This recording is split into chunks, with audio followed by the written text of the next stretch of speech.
in, ladies and gentlemen, to episode number 159 of Let's Go Racing. Tyler Jones, Dominic Aragon here with you as we look back at the weekend that was from Atlanta. Joey Logano getting the first win of the NASCAR playoffs. We will talk about that. Also, the updated NASCAR playoff picture.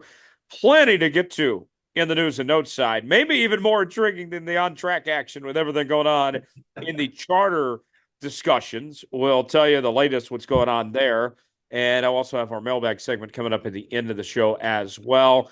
Dominic, always a pleasure anytime we get the chance to chat, my friend. Glad we can do this. Let's start off right away. Joey Logano getting the win in Atlanta. He's a good racer when it comes to these drafting tracks, and he gets the job done here in Atlanta, a place that he's done a pretty good job of. His season, kind of a lot of peaks and valleys here, but Penske's had speed. They get this win here. He's won multiple championships before. He showed he's a true threat to win this title again. Yeah, he certainly has. And people that are numbers people, I love the numbers too. And those numbers seem to be working in his favor, at least if you're a trend follower or trendsetter, if you will. Joey Logano has made the championship four in all these even numbered years since this playoff format began in 2014. Every single time. Go fact check it. But even more to that, Tyler, the 22 team, and I want to say Kyle Larson was the one who acknowledged it, that there's just something about Joey Logano in these high pressure situations where the team's able to come out and perform. And now Joey Logano hasn't looked strong like we have seen him in seasons past. Not that consistent Joey Logano lead a bunch of laps, collect stage wins, but he did win Iowa. And he's great on the super speedways. They won at Atlanta. Him and Blaney both talked about it post-race. Blaney had said in our little group there after the race, talking to the media about how Team Penske had a plan, and he wasn't going to talk about what the specifics were. And Logano said the exact same thing in the media center, but that the goal was to get a Team Penske car to victory lane on Sunday. And they did just that. And they go over all these plans and scenarios. Joey Logano, second win of the year, his 34th of his career. And Tyler, that puts him in really good company. That ties him for 25th all-time on the NASCAR wins list with some of his former competitors and fellow champions in Kurt Busch and Martin Truex Jr. Isn't that crazy? I feel like Kurt won a lot of races, and Joey's not anywhere close to being done and gets this win. So, yeah, big deal for him to get the win and start off the playoff here. And, I look at Joey Logano too. Dom, we've seen him have some dominant seasons, but in the dominant seasons, he didn't win championships. In his two previous championships, they got hot at the right time. If there's a team that has, I don't even want to say mastered this format, but at least knows how to capitalize on this format of getting hot come playoff time, it's that 22 team. Like, this is their bread and butter, is doing what they did Sunday. There's no reason to think that team's going away. Well, it certainly seems so. I mean, we were there in 2020 when Logano won that race, the round of 8 opening race at Kansas Speedway, and goes off, and he's the first driver locked into the championship four. And he did the same at Vegas, I believe, at 22, where they win the race, they advance to the championship round, and they were the most well prepped. But the 22 team just seems to have these walk-off type deals and these, I don't know, bases loaded kind of moments, or 4th and 30, and throw that Hail Mary and get the touchdown in the end zone. Joey Logano and the 22 team, they thrive under pressure. There's teams that crack under pressure. I would put Christopher Bell or Joey Logano in those prime examples of drivers that are able to come through time and time again. Now, we haven't seen Bell win a championship, but still early in his young career. Joey Logano, there's something about that team. And you're right, we've seen those dominant seasons maybe not go well in playoff time, but there's just something going right now with Team Penske and the 22 team and that formula that they have figured out for the championship run that they do in these even numbered years. Yes, and you look at the other Penske drivers after this weekend. Ryan Blaney, his teammate, 45 points to the good. He seems to be in really good shape.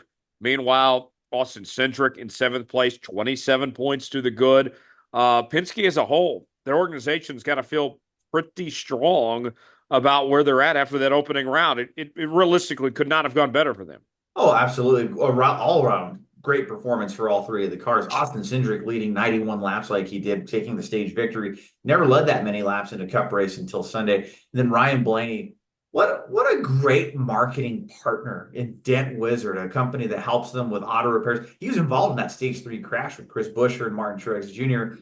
And they had some of the side fender there on the driver's side that needed to be repaired and taped over. And the dent wizard car with all those dents comes home with a top 3 finish. Like, what a better spokesman to be able to come back from that. But Tyler, did you have Austin Cindric realistically? Did you have him above the cut line, leaving Atlanta? I don't think many people even had Austin Cindric being not only in this good of a points position, but in a position to advance to the round of 12. I certainly didn't.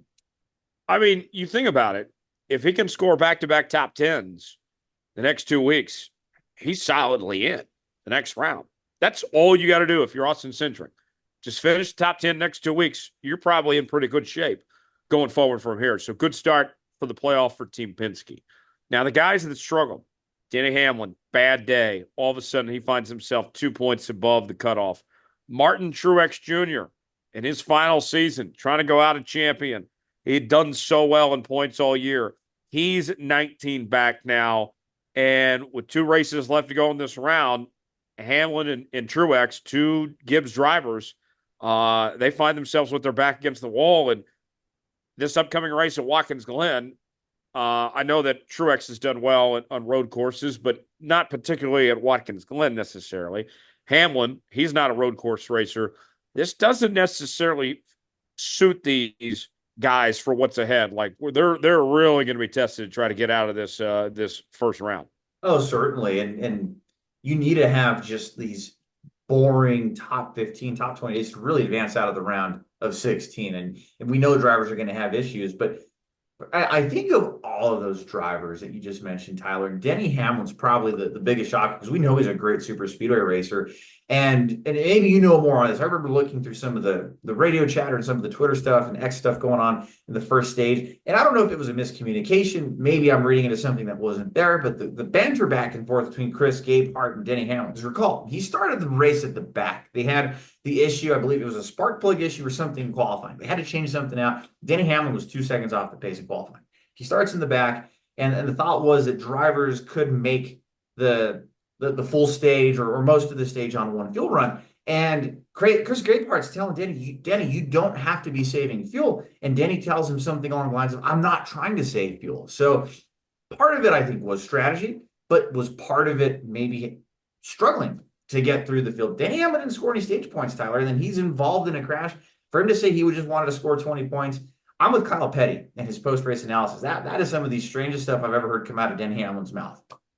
Yeah, that's wild. And I mean, you got Kyle Larson now, just 15 points ahead of the cutoff. We mentioned Denny Hamlin at +2. Like this playoff race totally got shaken up here when going into this, Kyle Larson had that big lead. Tyler Reddick, even, he was second. He all of a sudden is 12 points back of Ryan Blaney, who's locked in. I mean, the point standings completely got flipped from what they were just a week ago.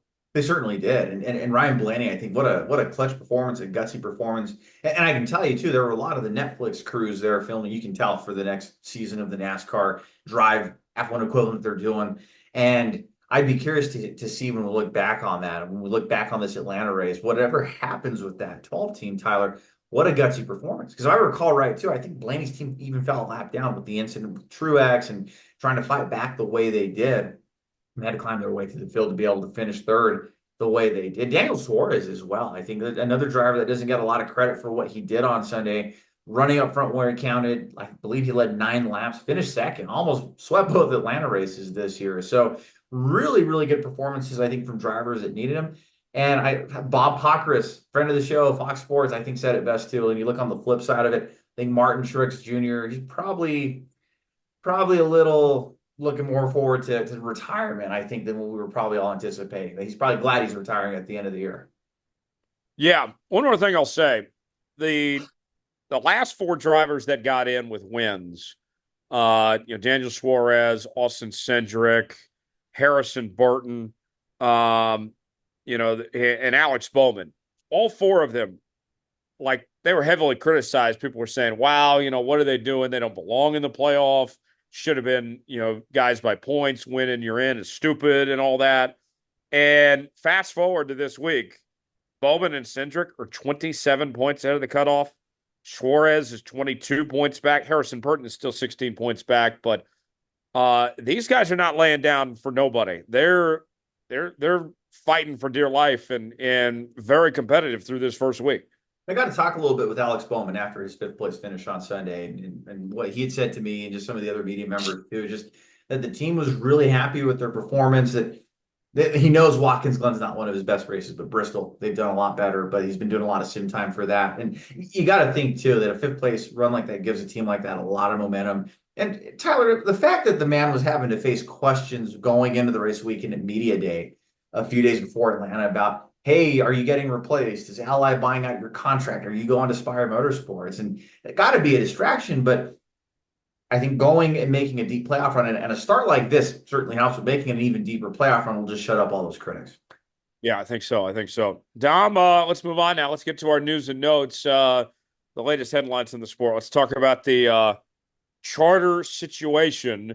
Catch us up to speed on that entire situation. I know it's a lot to dissect, but kind of roll through it piece by piece. You were there in Atlanta. You saw it unfold in real time. Sure. So some nuts and bolts on just some of it, and then you can fill in some gaps that I may miss. But NASCAR sent we'll call it a modified version of the charter system that they were wanting to propose for the 2025 through 2031 seasons. Of course, in conjunction, going hand in hand with the NASCAR broadcast schedule. Well, it sounds like 13 of the 15 teams had signed that with two holdouts, 2311 Racing and Front Row Motorsports. So Denny Hamlin really didn't get into specifics over the weekend. He had his media availability as he does every week, being a top 25 driver within the NASCAR media centers, and really didn't want to give too much to talk about it, but did say that there were some holdouts with it. And again, shout out here too, Kicking the Tires, Jerry Jordan, friend of the show. He's been on our panel quite a bit over the last few years. He did speak with Bob Jenkins, who is the owner of that 34 and 38 team. Now, coincidentally, Tyler, 2311 and Front Row Motorsports, they're both trying to acquire a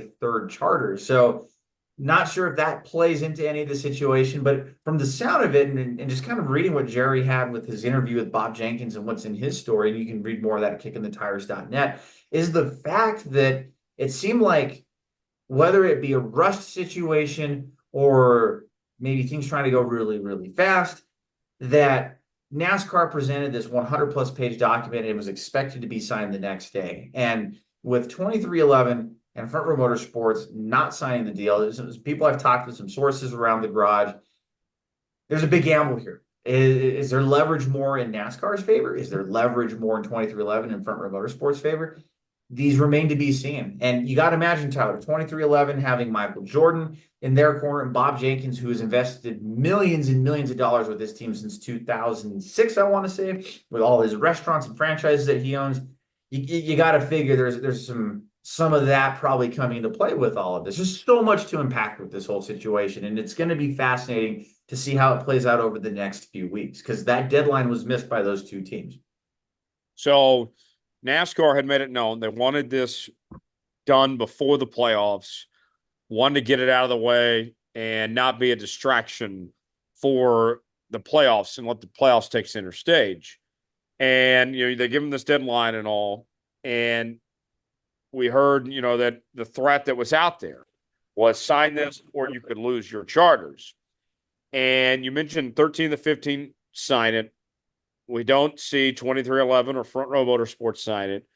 And here we are at the time of this recording, Tuesday, and nothing has happened. Not a peep from NASCAR about anybody getting their charters revoked or anything like that. Not saying it won't happen, but at least as of this recording, nothing's happened at this point.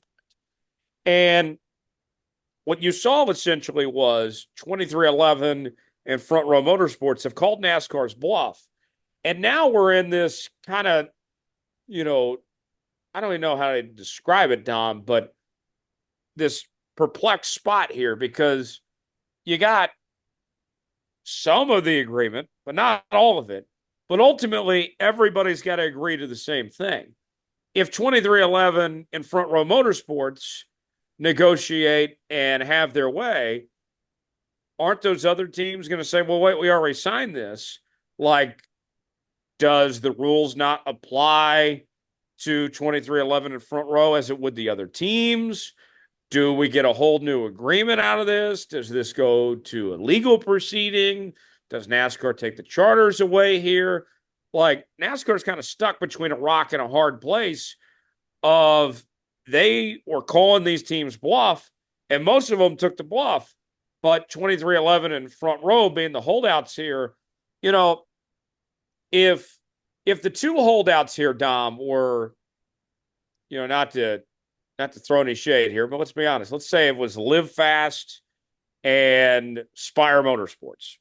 NASCAR does not blink an eye one bit. If I would even throw the Wood Brothers in there. If it was Haas Factory Team, they don't blink an eye. But you may have messed with the wrong guy with Michael Jordan in 23-11 for a couple of reasons. Not only is Michael the richest owner in the garage with billions of dollars, and he can take this to court and make NASCAR open up their books and all that type of stuff. But then from a public relations standpoint, this is the most famous athlete in the world, who's loved and respected by everybody, who's got so much pull in the sports world when it comes to sponsors and all that. Does NASCAR really want to pick a fight with Michael Jordan? Because Michael Jordan, all he has to do, it's not just 23-11 potentially saying we're done and leaving the sport. But Michael Jordan's got enough power. He can call up sponsors and say, yeah, you know what? Don't mess with NASCAR. His other friends that are potentially looking at owning teams, like, yeah, don't do that. Like, this could backfire very bad, very poorly. I don't know if this is getting resolved anytime soon, but I don't think NASCAR really thought this through too much of who they were potentially fighting with here. They thought that they were going to get these guys to bend the knee, that everybody's getting on the same page. And now 23-11 and Front Row Motorsports, they're just saying, bring it. I would agree with that. And one source I talked to, Tyler, said that probably 23-11, especially 23-11, would have more leverage than one may think, or at least on the surface, because you mentioned that great point about NASCAR having to open the books.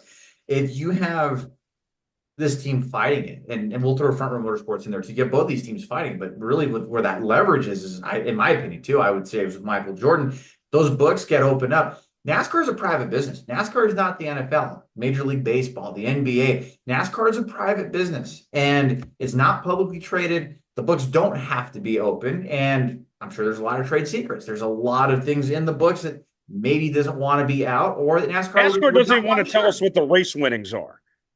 Well, and I've heard different stuff on that too, and that's a conversation for another day too. But yeah, they stopped publishing that in 2016. But and maybe it's something to do with the charter system as well. But on the flip side of all of it too, though, Tyler, I think it opens a can of worms. I don't think NASCAR wants to deal with that. They don't want the books open. They don't. Why create that unnecessary PR nightmare too when you're fighting against the biggest athlete in the world? I think 23-11 has a lot of a big gamble here, but I think it could be a gamble that pays off in their favor.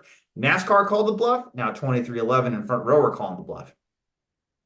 Because at the end of the day, too, yes, NASCAR is a business, and they are looking out for themselves, and I get it. NASCAR's done a lot of great things, and this sport wouldn't be where it is without what NASCAR's done, and their leadership has done a really good job.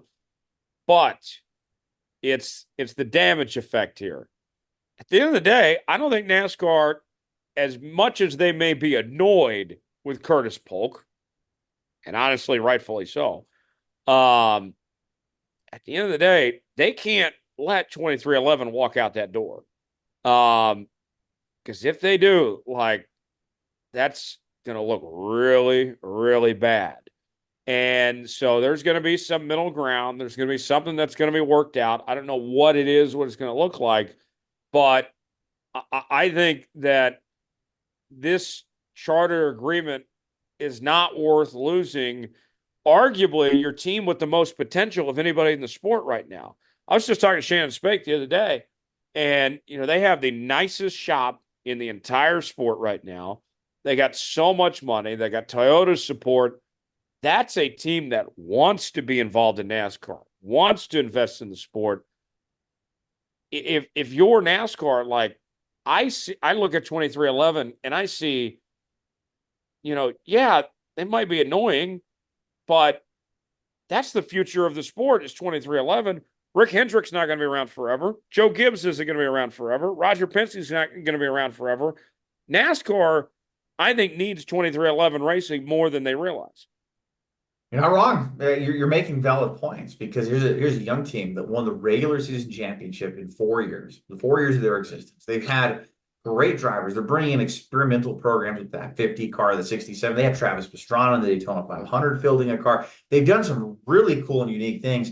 And the fact that Michael Jordan sold off his ownership there with the Charlotte Hornets, that tells you he's all in with NASCAR. And I'm pretty sure I saw a quote somewhere that said he doesn't have basketball anymore. He's got NASCAR now. And he says this is it. This is his baby now. This is his baby. He's been at the races every week since Michigan. Remember, they made a big deal out of it when Michael Jordan would show up to a track. He didn't even want to let people know because he didn't want to take the spotlight away from his team. But I think he's flourishing in that spotlight now. The fact that he is at the racetrack every week, and that's a positive for his organization. That's a positive for the sport.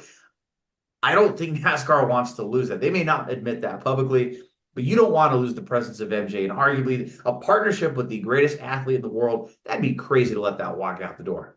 And you think about it too. Like Denny Hamlin's talked about, he was mentioning the past couple days that NASCAR's made this point that, they believe that the fans are there to watch the product that NASCAR's put on display, to go see cars in a circle. And he said, look, if that was the case, we'd be selling out ARCA races every weekend. But they're not. They're there to see the teams and the drivers. Those are the stars. Those are the ones that are putting asses in seats. It's what the teams are doing, what they are doing to invest in the sport. And NASCAR kind of takes that for granted. And you think about this too, Dom.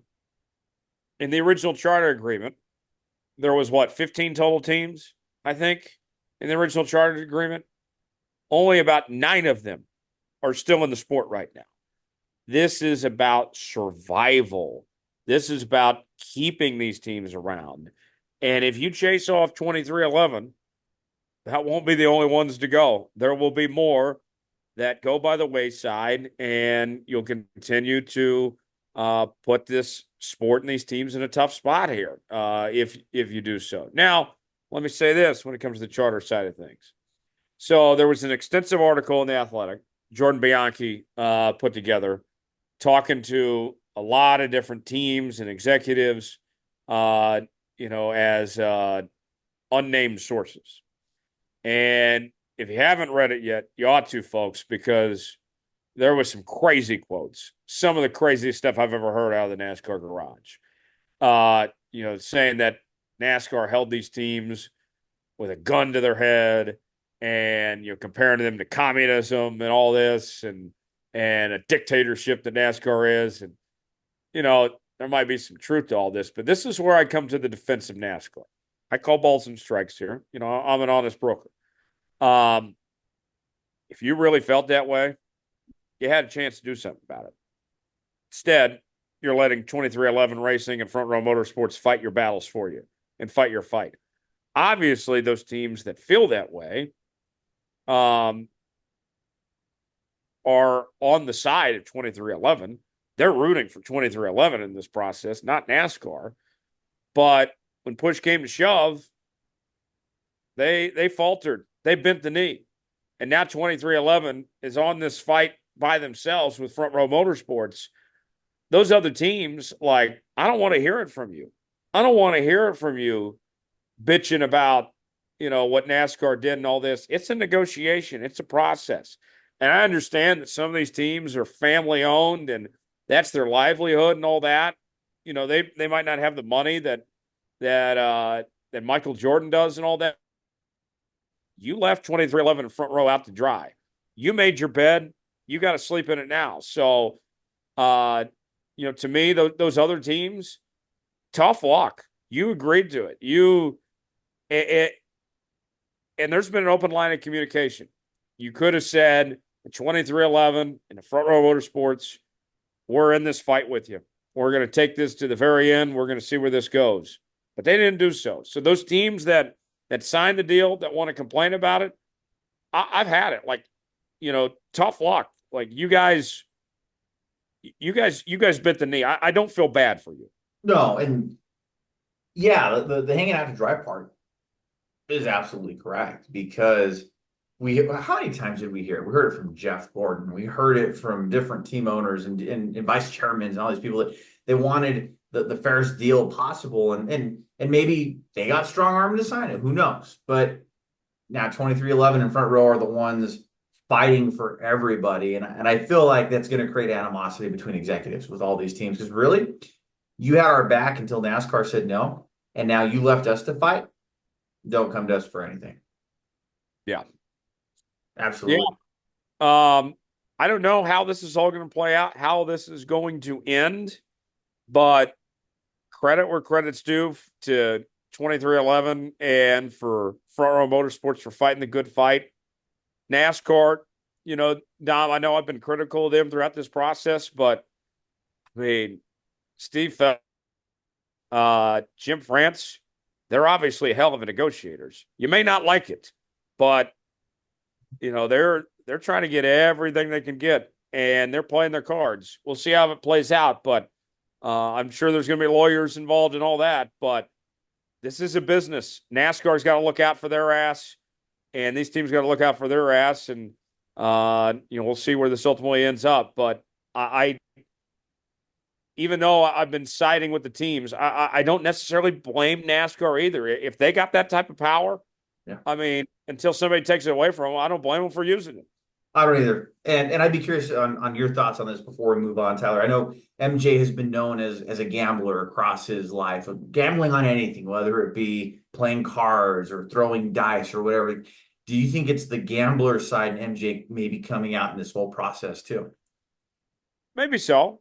I think that's certainly possible. I think it's more so his business acumen and the people involved. Curtis Polk leading the way, but yeah, the gambling side, yeah, calling your bluff. Kind of reading the tea leaves.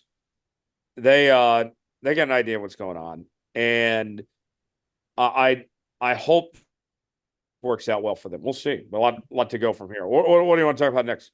So on to next. So seeing double or unfinished business? Kyle Larson, of course. Kyle Larson is going to be attempting the double again in 2025, citing unfinished business, that he has a lot that he wants to get done next year. It was announced on Tuesday, September 10th, that Kyle Larson will be doing the same thing that he did this past May, where he partners with Hendrick Motorsports and Arrow McLaren to be able to try and attempt the Indianapolis 500 and the Coca-Cola 600 in the same day. Now, Tyler, all we have to hope for is that Mother Nature plays nice.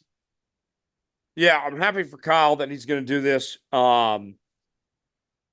Originally called for him to do this for 2 years anyway. But then after the first one went so poorly, with Mother Nature not cooperating at Indy or at Charlotte, afterwards he kind of had second thoughts like, man, do I really want to do this again? Is it worth it and all this? I'm glad that he's doing this again. I know it's not going to be an easy effort. I mean, you still got to qualify for Indy, got to balance out the NASCAR schedule. You got to go back and forth between Charlotte and Indianapolis. And then I think the All-Star race in North Wilkesboro gets in the way and all that too. It's going to be a gauntlet. But if anybody is prepared for it, it's Kyle Larson. We saw him win the Brickyard this past year. He ran pretty well until he had that speeding penalty, and lost a lap there at Indianapolis. But I think he's got a really good shot. And Arrow McLaren, their performance, if you guys have been watching the IndyCar side of things, besides just Indianapolis, that team's running a lot better as of late. And with the Hendrick resources, Chevy behind them, I have no reason to think why Kyle Larson won't be able to compete and run at a high level next year. I think hopefully Mother Nature cooperates, but I think he's going to have a pretty good showing next year, pulling off the double. And I hope he does this every year until the rain cooperates. Absolutely. Or even if the rain. We just want a fair shot for him. Exactly. Or if it goes so well. And he said it too, that he wanted to do this in the prime of his career, not like in the latter or the back half of it. And we're getting to see Kyle Larson, prime Kyle Larson, run both of these events. It would still be cool to see Kyle Busch do that someday, or some of these other drivers, and maybe make this more of a tradition, because we did see that through the late '90s and the early Yeah, 2000s. Joseph Newgarden on the IndyCar side wants to do it. Absolutely. So maybe this paves the way again for that conversation, because Kurt Busch was the last one before this in 2014, and before that Tony Stewart in, I believe, 2002. So Robbie Gordon had tried a few times, John Andretti. There were a few drivers that really tried to make it go, but it just never happened. I believe Davy Jones was the first to do it in like 95 or 94, or at least attempt it. So really cool to see this happen. Hopefully it sparks the curiosity and that momentum for others to want to do it as well. Hopefully so. Hopefully so. Dom, what else we got? So last headline of the week. So we look this week to the Watkins Glen race this weekend, the Go Bowling at the Glen. Of course, going to be 38 cars on the entry list. And then highlighted on that entry list to Tyler, Juan Pablo Montoya of 2311 Racing, driving a one-off deal in the number 50 car, as well as Shane Van Gisbergen in the number 16, the colleague entry. And then AJ Allmendinger also in another colleague entry in the number 13 car. So certainly former winner there in Allmendinger at Watkins Glen, winning this race 10 years ago, getting that ticket to the playoffs. But of those drivers there, some road course ringers, if you will, who are you most excited for? Who do you think makes the most noise on Sunday? I think AJ's got the best shot to make the most noise. He's won the most recently, and he gets in those Cup cars more than anybody. But Juan Pablo is the one I'm most excited about. He's had success at Watkins Glen. He's going to be in a good car with that 2311 team. And what I'm curious about too with him, when he was running Cup cars, he was known to be a little bit dirty, right? He On these road courses, I remember the first time he went out to Sonoma, he bumped about 8 or 9 cars on his way to victory. How aggressive is Juan Pablo going to be? He's a little bit older now and everything. Does he still have that same aggression that he once did, or is he a little more laid back? Like, I want to see vintage Juan Pablo Montoya. I don't want to see him, screw up the playoffs or anything, like wreck anybody intentionally, but I would love to see him go out there and be aggressive and go compete for that win. Certainly, who wouldn't, right? And the fact that it's a 10-year gap too, Tyler. The last time that Juan Pablo Montoya ran a Cup race, he ran 2 races for Penske in 14. He did the IndyCar thing throughout the mid 2010s. But man, it's not the longest streak of somebody going between Cup stars. There's drivers that have had longer streaks, but 10 years is a long time to go from not running a Cup race. It would be, Tyler, like, what would the equivalent be lifespan in the NFL, somebody between starts with an NFL game, like what, 2, 3 years? Because 10 years is a long, long time. 10 years is a long time. Gosh, the longest I could think of, man, that's a good question. I'd have to really think long and hard about it. I can't remember anybody that had such a long gap. Maybe Gronk. Gronk took a couple of years off. And then once Tom Brady went to the Bucs, he said, I want in on that, and won a Super Bowl with Brady. But even then, like, Gronk stayed in football shape, and everybody had been speculating him coming back. But yeah, you just don't see that happen of a 10-year break. Now, granted, he's still been running like other series. It's not like he's been just sitting at home for the last 10 years. So he'll be more than ready to go. But I would think, like, we've seen some of these guys that have never run this Cup car before. SVG, Button. Who else? Jordan Taylor did great too. Jordan Taylor. I mean, guys that have never run this car before that know how to run road courses and compete. There's no reason why, as long as Juan Pablo still knows how to drive, there's no reason why he shouldn't be able to compete. No, absolutely. And then just like on the NASCAR side of the two that come to mind that would be longer, and I know there's been longer. Kirk Shelmerdine went about 12 years between Cup stars, like 81 to 94 or something like that. So he has 13 years. Mark Thompson, I don't know if you remember that name, Tyler. He's the oldest man to drive the Daytona 500. He went from 1992 to 2017 between Cup Series starts. So he never raced with Jeff Gordon, interestingly enough, but he went that 25-year span. But the NASCAR record, at least on the Cup Series side, belongs to Jimmy Ingram, who ran Cup races in the early 1950s. He ran a race in 52. And then his next NASCAR Cup Series start came in 1980, almost 30 years later. 28 years is the NASCAR record, if anybody was wondering. But still, 10 years is pretty impressive with Juan Pablo Montoya. He's going to be just as fast as ever, but 28 years has to be the record for sure. Oh, yeah, definitely so. What are the odds looking like? So if you had to guess, who's the odds-on favorite, Tyler? I'd guess Kyle Larson. You do a guess correct. Absolutely. At plus 400 or 4-1. Kyle Larson, your Four 2022 to Watkins one. Glen That's winner. now that's better than I thought. I thought it would have been 600 at least. Yeah, no, he's sitting at 4-1. Christopher Bell 4.5 to 1. William Byron, who won the race last year, sitting at 8 to 1. SVG, who was the highest driver of the non-playoff guys, sitting there at about or 6 to 1, depending on which sports book you're looking at least with the opening odds. Ryan Blaney, who's never really been well on the road courses, sitting at 8 to 1 as well. Tyler Reddick at 6 to 1, and Denny Hamlin. Or you know what? Let's go ahead and scratch that because you know what? I was reading off the wrong list here. That was actually the championship odds. So that's your NASCAR Oh, championship odds. According okay. to BetMGM, the racing expert, I was looking at the wrong thing. But yes, let's pull up those NASCAR odds. Let's do a do-over. So Tyler, who is the NASCAR odds on favorite for the Go Bowling at the Glen We're this gonna week? go back to my original pick of Kyle Larson plus 600. We'll stick with that. Okay, Kyle Larson plus 600. Very close. 5.5 or plus 550 to 1. Okay. Go So yes, Bowling.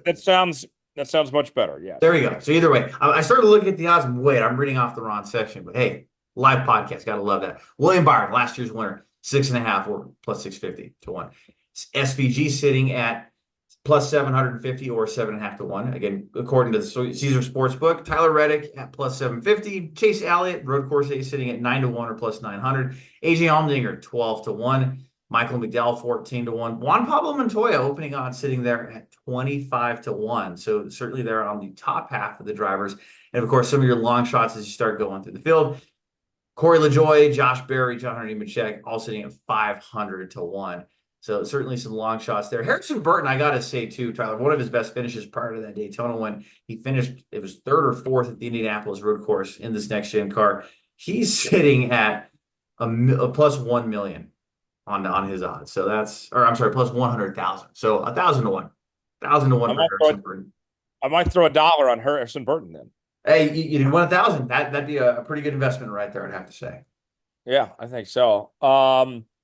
Picks for this week. I'm gonna go towards Kyle Larson. Um, he finds himself just we mentioned 12 points above the cutoff after a disappointing week last week. I don't think that 5 team wants to take any chances that they want to go ahead and take care of business right now and lock themselves in. I'd have to go Kyle Larson this week. How about you? I think he runs up front. I think he runs well. He'll probably collect, well, depending on how everything rolls, maybe not stage points, but he will be in contention for the win. But I do think redemption happens this week after we saw the last NASCAR road course event at the street course. Tyler Reddick having that issue on the last lap, not able to get around Alex Bowman. Tyler Reddick gets it done at Watkins Glen on Sunday. All right. There you have it. That is our news and notes for this week. Before we go, time for our mailbag segment where we ask you guys to submit questions to us each and every week. Email davidstarpodcast@gmail.com. Also on Facebook and X at Star Podcast. You can find us there. First question in the mailbag this week comes from Chance. Chance wants to know, guys, with the football season starting, how do you balance out your Sundays of trying to watch football and NASCAR? Dom, what do you do? What I used to do over the years, and I would say there for a long time, NASCAR and the NFL were neck and neck for me. But just committing a lot more time to covering motorsports, that's where my heart is on Sundays. But I still flip to the games on commercials and definitely watch game updates and love getting the highlights and stuff. And then once NASCAR season's over, NFL football's on the TV screens on Sundays. But for you, Tyler, I imagine it's a lot harder. The NFL's definitely taking precedent for you. Yeah, so for my job, I obviously have to be live during NFL games, so I don't get to see much of these NASCAR races during the playoffs live. I have to go back and watch the highlights later or whatever it may be. But if I'm at home, Dom, what I'll do is let's say that none of my teams are playing. If that's the case, then I'm putting one TV on the Red Zone channel, just whipping around, letting me see all the games at once, and then putting the NASCAR race in another TV. And then I'm not literally missing anything. I'm seeing all the football, I'm seeing all the NASCAR at the same time, and just keep it going. That's kind of my resolution of sorts. I wish personally the NASCAR season ended Labor Day weekend. That way it wouldn't conflict with the NFL. But that's not my call. That's not my decision. It's the world we have to live with.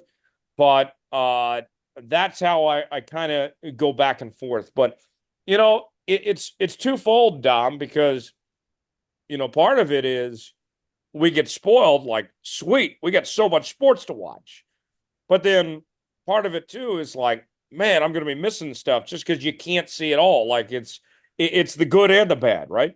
Absolutely. There's a little bit of a balance there. And one man that really helps, besides you, of course, I subscribe to your tweets on X and your posts, but Adam Schefter is really good at keeping me up to date on contract news and just different stuff going around the NFL. So I do enjoy seeing what he has to say as well. So I definitely try to get involved and try to see as much as I can, but it's so hard to be able to catch up with everything. So I think that's where that technology aspect for me helps me kind of catch up on what I miss. Well, as a kid, we didn't have the Sunday ticket package. And so, you get to the afternoon window and you only got one game on. And so, and this was before you could find the illegal streams and all that. So, Dom, I don't know about you, but as a kid, like, you get the afternoon game on, and it might be the Cowboys, and I can't stand the Dallas Cowboys. Like, I might be in a spot where I'm like, well, I'd rather watch the NASCAR race, honestly, than I would watch the Dallas Cowboys. I'll watch the race on my primary TV, check in the Cowboys game during commercial or whatnot, or, under a caution or something like that. Like, Red Zone kind of changed things where you can see every game now or Sunday ticket or anything like that. But if you're in a market with only one NFL game on, that's why NASCAR still races in the fall, because sometimes that's your only other option. You might get stuck with a dud game that you have no interest in even seeing. That's true. Well, this is Cowboy and Bronco country, so you get the Bronco games on CBS and the Cowboy games on Fox, so that's what you're stuck with, and they're not always good. And the Broncos have not been good since they won the Yeah, Super I don't know if I wouldn't be wanting to watch this Bronco team right now. Bowl. Yeah, exactly. You get like a 4 and 13 year kind of deal every year, and so you're forced to watch NASCAR. I know, but yeah, over the years that's exactly what it's been too. We really didn't have the NFL ticket, the NFL Sunday ticket when I was growing up, so it was okay. There's the race. Okay, they're racing in Texas. Oh, but then they're going to go to the Broncos game on commercial, that sort of thing. So kind of a balance for sure. Right? Yeah. It's a great point. You'll laugh at this. Speaking of kind of football and trying to find games, Dom. Um, my mom, she loves Baker Mayfield. He went to Oklahoma and everything. And the Bucks game was not on local TV in Tulsa, where my parents live. And she was like, "Hey, do you have a stream link or something that I can watch the game to?" And like, yes, I do, but I'm hesitant because like I know how to navigate those streams to get out of the ads and to not get the viruses and all that. So I'm like, Mom, I do, but I'm nervous to send you one without, I don't want to infect your computer by you clicking the wrong link. Luckily, I found a very good link. I won't promote what it is because I don't want us to get canceled. But I did send her the link, and she watched the entire Bucks game online this Sunday for free, and I was the best son ever. There you go. Son of the year right there. Yes, yes. So I was her Sunday ticket. Yes. There you go. Next question in the mailbag. This comes from Johnny. Johnny wants to know, once the season ends, what will you guys be doing on your Sunday afternoons? Question, Johnny. Good I question. think it kind of goes back to the last question, actually. Yeah, I think it does. It's like a two-part question, if you will. No, I think for the most part, things really won't change. I mean, Sundays kind of used to help cover the races and go to some of these races in person. But yeah, it's just more family time for me on my end, Tyler. And I think, yeah, we don't change it the routine. We'll go to church and breakfast after, and then I'll say what doesn't change, though.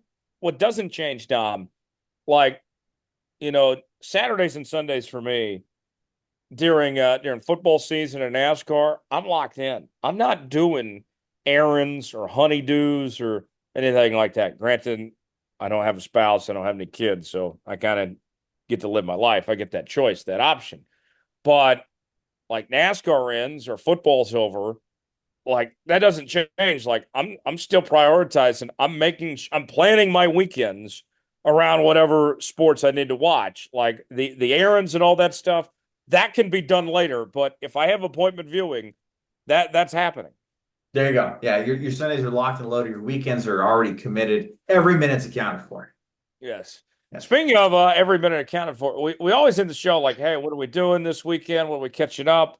Dom, you have been known to try to be pro cancel culture and try to cancel the Summer of Jones many, many times. Yes. But you want an encore? Like, what are we doing here? We're bringing the encore to New Mexico this weekend? I guess so. When they get the tour shirts made, they're gonna have to put like a little piece of tape on the last date, and they'll have put encore date, and they'll put Albuquerque, New Mexico. So really cool to have you have a home weekend on my home turf. So it's an away weekend for you, but it'll be really cool to be the last final pit stop for the then canceled Summer of Jones tour. So you get the encore, then you get canceled.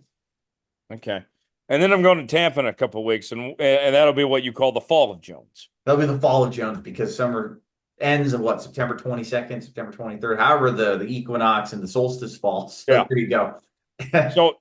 So what is there on the itinerary for my trip to see you in New Mexico this weekend? Man, so there's going to be good food on tap. There's going to be some great New Mexican cuisine partaking in good local restaurants. There's going to be some good scenic views. And of course, too, we know some of you viewers are here in the Southwest. Let us know, too, what we should be doing this weekend. Drop that comment below here if you're watching on YouTube or if you're listening on Apple or Spotify, or email us at davidstarpodcast@gmail.com. Let us know, where should this Summer of Jones encore performance take us? We're going to be throughout New Mexico and northwestern New Mexico the next few days. The world's our playground, Tyler. It's a matter of what do we want to do with it. Yes. I'm looking forward to seeing you, seeing my nephew Christopher and your wife Feliz, and as well as your family and our friend Jonathan Feld. Should be a great time. So certainly looking forward to being out there this weekend and escaping the heat of Texas. It's been nice here the last couple of days. It's about to get to 100 degrees again this week and humid and all that. So we're not that quite hot. We're about 80 degrees, so you can pack your shorts still. Maybe we can get some golf in this weekend. Yeah, that would be a lot of fun. Maybe so. I got once this year, so it gave me some good momentum. I shot a 53 on 9 holes, which I know is not great, but it's the best I've shot in a long, long time. For not playing in 2 years, it felt pretty good. Okay, very good. Dom, on that note, let's get out of here. As always, subscribe to the show, Let's Go Racing, on podcasts, Apple Podcasts, Spotify, Google Podcasts, YouTube, wherever you're listening to podcasts. Leave us a 5-star review, or don't leave us one at all. Hit the like button. Follow us on social media at Star Podcast on X, on Facebook, also by email to davidstarpodcast@gmail.com. And check out the Studio Soapbox Network, this show, The Jones Report, the Coach Bo Knows podcast. Jones Report last week, by the way, we had Shannon Spake on. Just left Fox. She's now working for NASCAR and Turner Sports, covering NASCAR, staying involved in the sport. So great conversation with her about the NASCAR playoffs. Encourage you to check out that if you haven't already. For Dominic Aragon, David Starr, and our entire crew of Tyler Jones, thanks so long. It's been another edition of Let's Go Racing. We'll see you next week.